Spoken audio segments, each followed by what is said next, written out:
Buenas, mi nombre es Ana Hirschlaff, a mi izquierda se encuentra Gonzalo Méndez y a mi derecha Tomás González, y los saludamos desde Uruguay como representantes de un grupo de 9 estudiantes pertenecientes a la Facultad de Derecho de la Universidad de la República.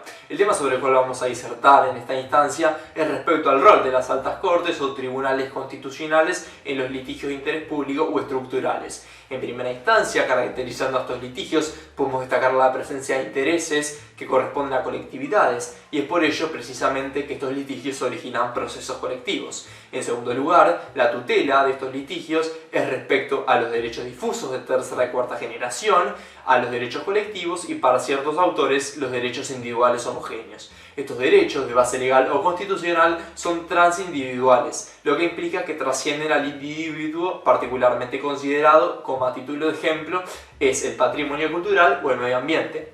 En tercera instancia, y como corolario de todo lo antedicho, estos litigios involucran a grupos o clases de integrantes indeterminados o indeterminables, siendo una consecuencia de ello que, habiendo accionado o no, afectarán los intereses de muchas personas. En esencia, existen dos visiones respecto al rol de las altas cortes: aquellos que sostienen que no pueden ingresar en ciertas cuestiones que en el caso afectaría las competencias que corresponden a otros órganos o poderes, sería el caso de afectar, por ejemplo, el presupuesto nacional, mientras que otros sostienen que sí se pueden judicializar ciertos temas de políticas públicas. Si bien nosotros nos vamos a adherir a la posición en pro del activismo, inicialmente, de forma sucinta, presentaremos los argumentos que se esgrimen en contra. Muy bien, es así como, en grandes rasgos, lo cuestionado por los detractores del activismo judicial en este tipo de asuntos se traduce en si resulta criterioso y coherente permitir que un pequeño grupo de jueces pueda modificar de alguna forma lo dispuesto legislativamente, o si por el contrario podría considerarse como una práctica irracional e incluso viciosa dentro de un Estado de Derecho. Comenzando por lo que con claridad explica Mariela Puga en su tesis sobre el litigio estructural, las partes de un proceso como el planteado serían una especie de puente entre los operadores jurídicos y los terceros ajenos a las litis. Partiendo de esta premisa es que se plantea el cuestionamiento hacia tres principios cardinales del derecho procesal, como lo son el principio dispositivo, el principio de congruencia y el principio inter alia. Devienen incongruentes las ideas de interés público y las que tienen de fondo estos principios, desde que el llamado monopolio procesal que ostentan las partes del proceso, típico del principio dispositivo, se ve relativizado. Esto porque el interés individual no es solamente lo que está en juego. Y por otra parte también los efectos de la decisión judicial se verterán mucho más allá de las partes en el proceso. También abarcarán a los sujetos que no tuvieron actividad en el mismo. Es así entonces que es menester preguntarnos qué sucede con el rol del juez. Pues bien, para contestar esta pregunta vamos a citar literalmente lo que dice Mariela Puga, la que se cuestiona y responde que el juez se acerca al perfil de un administrador que intenta definir con claridad un problema para poder afrontarlo o gestionar su corrección. Pasando entonces a lo que son los aspectos más pragmáticos e institucionales, es Roberto Belizzonce quien entiende que los jueces carecen de los conocimientos necesarios para adentrarse en cuestiones que le son propias a una administración estatal o poder ejecutivo, si consideramos los factores del derecho comparado. Esto es lógico si se piensa en el nivel de especialización sobre un tema de interés público requerido como para encontrar una solución viable al mismo.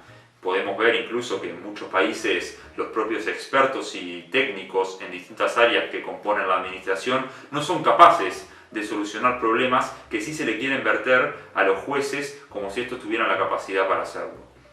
En un mismo orden de ideas, podrían tener como consecuencia estos intereses públicos gran desprestigio hacia las magistraturas. ¿Por qué razones? Porque el dictamen de voluptuosas sentencias, cuyo contenido atraiga los sentimientos de la comunidad, en la praxis no puedan suponer un cambio real considerable, o en otras palabras, lo que bien explica Belizzonce, el populismo judicial.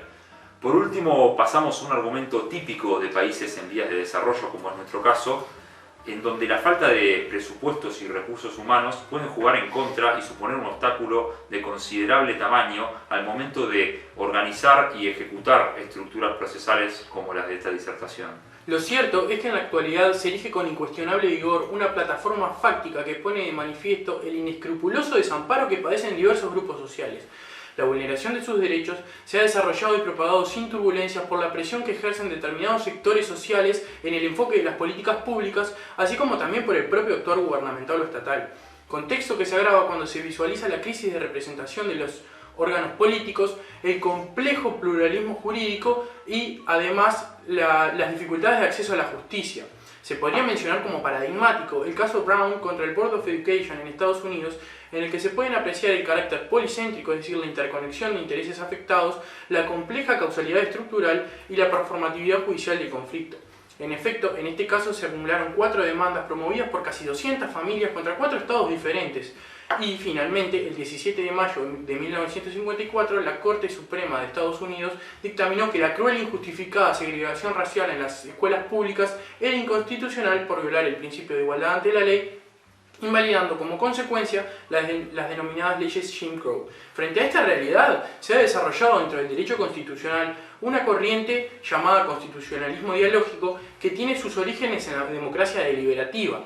Y esta abre el portal al activismo judicial dialógico que Tim Hidalgo adjetiva de progresista. Encontramos, además, en la formación profesional de los magistrados, orientada hacia ese pluralismo jurídico y hacia esa libertad ideológica en términos de Patritti, una solución para evitar la mecánica interpretación conforme a la Constitución de los actos impugnados. Esto, en tanto los magistrados adquieren inexorable relevancia como instauradores del sentido oficial del conflicto. Serán los encargados, en última instancia, de estructurar lo que Mariela Puga denomina el relato judicial. Esa reinterpretación constructiva de los hechos constituyentes del conflicto, a través de su resignificación jurídica, estará influida tanto por fuerzas endógenas como exógenas, así como por saberes propios de las bases del conflicto mismo. Se evidencia entonces la performatividad judicial, por la que se abstrae el conflicto de los particulares intereses de los promotores de la causa, visualizándolo como la expresión de la amenaza a un interés común y público superior al de los litigantes, que permite instaurar una entidad antes inexistente con un alcance determinado, la que sería en este caso el conflicto a ser dilucidado. El instituto de la representación del grupo de interés difuso es, a nuestro juicio, uno de los problemas más complejos. En la Federal Rule of Civil Procedure número 23 de Estados Unidos se regula el ejercicio del derecho de autoexcluirse del alcance de lo decidido en el proceso colectivo. Es similar a la presunción de ausencia de representatividad adecuada en los casos de insuficiencia probatoria, regulada por ejemplo en el Código de Defensa del Consumidor brasileño, la Ley de Ambiente General argentina y el artículo 220 del CGP uruguayo.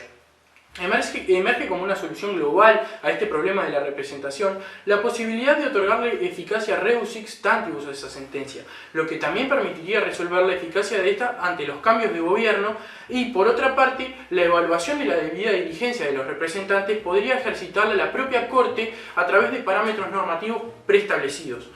Frente a críticas por una eventual discrecionalidad en las decisiones, puede ser necesaria una institucionalización normativa, tanto imperativa como programática, y será necesaria además una reestructuración interna en aquellos casos en que la preparación logística deba ayornarse a litigios de estas dimensiones.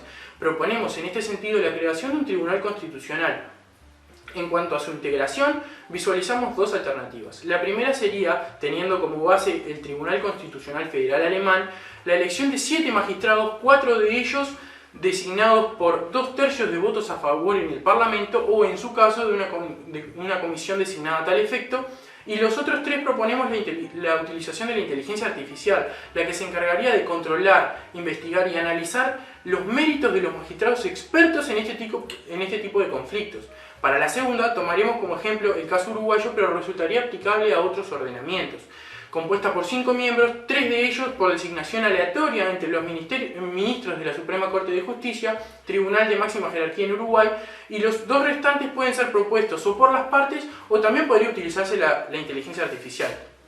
Finalmente, como dice Abraham Chase, no debemos concentrarnos en retroceder o apagar el reloj, sino en mejorar el funcionamiento de los litigios de interés público, buscando superar y afinar las críticas y fundamentos que hemos expuesto.